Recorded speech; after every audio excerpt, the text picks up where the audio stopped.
ఆ దాడి ఎలా జరిగిందండి? అంటే మీకు ముందు ప్లాన్డ్గా చేసుకున్నారు, అన్ఎక్స్పెక్టెడ్గా వాళ్ళు ఎదురైతే మీరు దాడి చేశారు? అది కాదు. ఇప్పుడు 2 రకాల దాడులు ఉంటాయి. అంటే పోలీసులు చలనం ఉన్నప్పుడు చేసే దాడులు వేరు ఉంటాయి. వాళ్ళు సిట్టింగ్లు అంటే క్యాంపస్ వేసుకొని ఉన్న సంబంధించినవి అవి దాడులు వేరే ఉంటాయి. ఇప్పుడు మాన్పూర్ పోలీస్ స్టేషనే దాన్ని రెక్కి చేయడం జరిగిందంత వివరంగానే. రెక్కింగ్ చేసిన తర్వాత అది రేడ్ అంటే సర్ప్రైజ్ అటాక్ అన్నట్టు. సార్, మాన్పూర్ పోలీస్ స్టేషన్ మీద ఫస్ట్ దాడి అంటే రెక్కి వేస్ట్ చేశారా లేదా అన్ఎక్స్పెక్టెడ్గా చేయాల్సి వచ్చింది? అంటే దాడులకు సంబంధించిన 2 రకాలు ఉంటాయండి.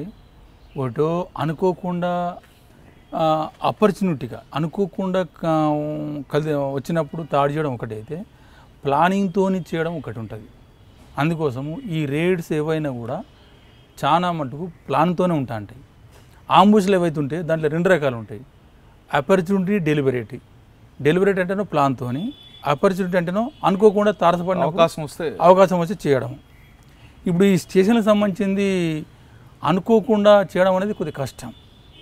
అనుకోని రెక్కీలు ఒకటి కాదు 10 సార్లు కూడా రెక్కీ చేసుకొని, 2 నెలలు కూడా రెక్కీ చేసుకొని. అసలు మాన్పూర్ మీద ఏ విధంగా రెక్కీ వేశారు?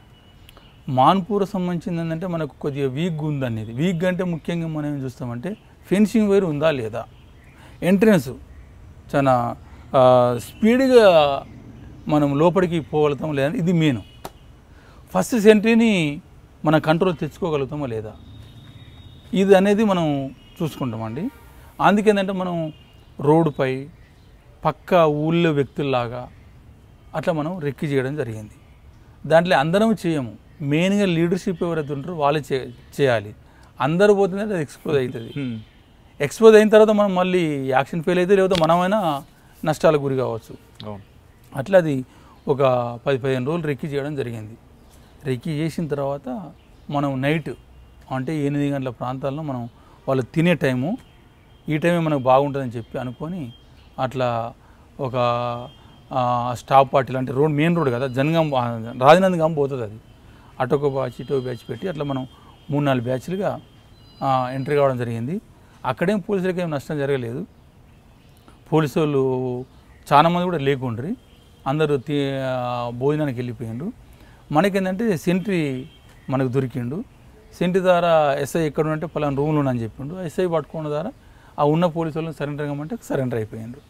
అక్కడ ఏం ప్రాణ నష్టం ఏం మనకేం జరగలేదు. అక్కడ సురక్షితంగా వెపన్స్ మొత్తం మనం సీజింగ్ చేసుకొని రావడం జరిగింది. మొత్తం ఎన్ని వెపన్స్ తీసుకొచ్చారు? 28 అనుకుంటా, నాకు గుర్తుంది. తర్వాత ఏ విధంగా బయటికి వెళ్ళిపోయారు మీరు?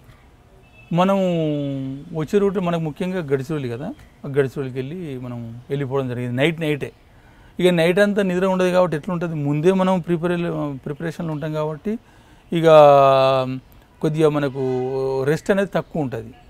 ఇంకా నాయకత్వానికి ఇంకా బాగా ఉంటుంది, అంటే రెక్కిలు చేసుకోవడం, సప్లై చేసుకోవడము, మోటివేట్ చేసుకోవడము, నాయకత్వానికి చాలా ప్రెషర్ అనేది బాగుంటుంది. అట్లప్పుడు మనం సెక్షన్ కమాండర్లమే మనం. అయితే మనకు ఒక మొత్తం మనమే నిర్వహించినట్టే కాదు, నిర్వహించిన కమాండర్స్ వేరే ఉన్నారు, మనకు ఒక టీమ్గా మనం దాన్ని నిర్వహించడం జరిగింది. For more videos, subscribe to iDream. And loads of fun entertainment and content, do watch iDreams. Do subscribe iDream Media. దయచేసి iDreams మీరు సబ్స్క్రైబ్ చేయాల్సిందిగా నేను కోరుతున్నాను. I am Dr. Nayak, DT Nayak. For more videos, please subscribe to iDream. Please subscribe iDream News. Please subscribe iDream. Please subscribe iDreams. మీరు చూస్తున్నారు iDream News.